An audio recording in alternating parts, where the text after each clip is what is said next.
Hi friends, ಹೇಗಿದ್ದೀರಾ? ನಾನು ನಿಮ್ಮ ಪ್ರೀತಿ ಸ್ಮಿತಾ. ನನ್ನ ಸ್ಮಿತಾ ಶೆಸ್ ಚಾನಲ್ಗೆ ಸ್ವಾಗತ. ಇವತ್ತಿನ ವಿಡಿಯೋದಲ್ಲಿ ನಾನು ಪೆರಿಫೆರಲ್ ರಿಂಗ್ ರಸ್ತೆ ಅಂದರೆ ಫೇಸ್ 2 ರಿಂಗ್ ರಸ್ತೆಯ ಬಗ್ಗೆ ಮಾಹಿತಿಯನ್ನು ಕೊಡ್ತಾ ಇದ್ದೀನಿ. ಆ ವಿಡಿಯೋವನ್ನು ನೋಡ್ಕೊಂಡು ಬರೋಣ ಅಲ್ಲ, ಬನ್ನಿ ಫ್ರೆಂಡ್ಸ್. ಪೆರಿಫೆರಲ್ ರಿಂಗ್ ರಸ್ತೆ PRR ಯೋಜನೆಗೆ ನೀಡಿದ್ದ ಪರಿಸರ ಅನುಮತಿ ಪತ್ರಕ್ಕೆ ರಾಷ್ಟ್ರೀಯ ಹಸಿರು ನ್ಯಾಯಮಂಡಳಿ NGTಯ ತಡೆಯಾಜ್ಞೆ ಪ್ರಶ್ನಿಸಿ ಸುಪ್ರೀಂ ಕೋರ್ಟ್ನಲ್ಲಿ ದಾಖಲಿಸಿದ್ದ ಮೇಲ್ಮನವಿ ಪ್ರಕರಣದಲ್ಲಿ ಹೆಚ್ಚುವರಿ ಮಾಹಿತಿ ಸಲ್ಲಿಸುವಂತೆ BDAಗೆ ಆದೇಶಿಸಲಾಗಿದೆ.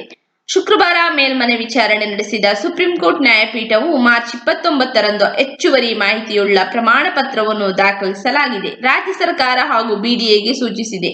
ಈ ಆದೇಶ ಪ್ರಕಟಿಸಿದ ಬಳಿಕ ಪ್ರಕರಣವನ್ನು ಮುಂದಿನ ವಿಚಾರಣೆಗೆ ಮುಂದೂಡಲಾಯಿತು. ರಾಜ್ಯ ಸರ್ಕಾರದ ಮಹತ್ವಾಕಾಂಕ್ಷೆಯ ಯೋಜನೆ ಜಾರಿಗೆ ಇತ್ತೀಚೆಗೆ ಪ್ರಕಟಿಸಿದ್ದ ರಾಜ್ಯ ಬಜೆಟ್ನಲ್ಲಿ 1,000 ಕೋಟಿ ರು ಅನುದಾನ ನಿಗದಿ ಮಾಡಲಾಗಿದೆ. ಆದರೆ ಪರಿಸರ ಪ್ರಮಾಣ ಪತ್ರ ಪಡೆದು 4 ವರ್ಷ ಕಳೆದರೂ ಕಾಮಗಾರಿ ಆರಂಭಿಸಿಲ್ಲ. ಈ ಅವಧಿಯಲ್ಲಿ ಹಲವು ಬದಲಾವಣೆಗಳಾಗಿವೆ. ಜತೆಗೆ PRR ಮಾರ್ಗ ಹಾದು ಹೋಗುವ ಸ್ಥಳದಲ್ಲಿರುವ ಮರಗಳ ಕುರಿತು ನಿಖರ ಮಾಹಿತಿಯನ್ನು ಮರೆಮಾಚಲಾಗಿದೆ ಎಂದು NGTಗೆ ದೂರು ನೀಡಲಾಗಿದೆ. PRR ತುಮಕೂರು ರಸ್ತೆಯಿಂದ ಆರಂಭಗೊಳ್ಳಲಿದ್ದು, ಆ ಭಾಗದಲ್ಲಿ ತಿಪ್ಪಗೊಂಡನಹಳ್ಳಿ ಜಲಾಶಯದ ಅಚ್ಚುಕಟ್ಟು ಪ್ರದೇಶ ಹಾಗೂ ಅರಣ್ಯ ಭೂಮಿಗೆ ಧಕ್ಕೆ ಆಗಲಿದೆ. ಇದು ಪರಿಸರ ಕಾಯ್ದೆಯ ಸ್ಪಷ್ಟ ಉಲ್ಲಂಘನೆಗೆ ಎಂಬುದಾಗಿದೆ ಅರ್ಜಿದಾರ ಸುಧಾಕರ್ ಹೆಗಡೆ NGT ಮುಂದೆ ಪ್ರತಿಪಾದಿಸಿದರು. NGT ಮುಂದೆ ಪ್ರಕರಣವು ವಿಚಾರಣೆಗೆ ಬಂದಾಗ ರಾಜ್ಯ ಪರಿಸರ ಪರಿಣಾಮ ಮೌಲ್ಯಾಂಕನ ಪ್ರಾಧಿಕಾರವು ಅರ್ಜಿದಾರರ ಆಕ್ಷೇಪಗಳನ್ನು ಮಾನ್ಯ ಮಾಡದಂತೆ ಮನವಿ ಮಾಡಿತ್ತು.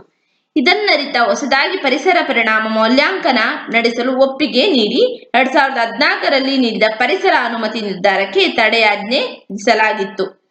PRR ಯೋಜನೆಗೆ NGT ತಡೆಯಾಜ್ಞೆ ನೀಡಿಲ್ಲ. ಪರಿಸರ ಅನುಮತಿ ಮೌಲ್ಯಾಂಕನ ಪ್ರಾಧಿಕಾರದ ವರದಿ ಆಧರಿಸಿದ ಅನುಮತಿ ಪತ್ರಕ್ಕೆ ತಡೆ ಸಿಕ್ಕಿದೆ. ಇದನ್ನು ಯೋಜನೆಗೆ ತಾಳೆ ಹಾಕುವುದು ಸರಿಯಲ್ಲ. ಇದರಿಂದಾಗಿಯೇ ಸರ್ಕಾರ ಹಾಗೂ BDA ಸುಪ್ರೀಂನಲ್ಲಿ ಮೇಲ್ಮನವಿ ಸಲ್ಲಿಸಿದೆ.